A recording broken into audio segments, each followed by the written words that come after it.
মিঠু, এই মিঠু, কোথায় গেলি রে? এই মিঠু,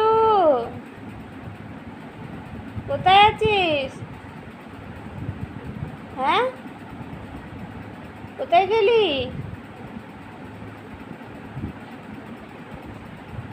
ও, এখানে আছিস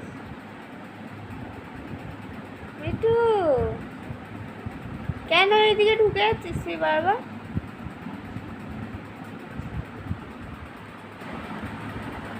কিরে,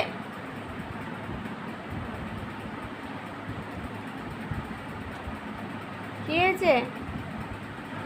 খালি ঘুমাতে যাচ্ছিস ওইদিকে? হ্যাঁ, কি হয়েছে? আচ্ছা যা ঘুমা, কিছু বলবো না, যা পর্দার পিছনে লুকিয়ে ঘুমিয়ে থাক।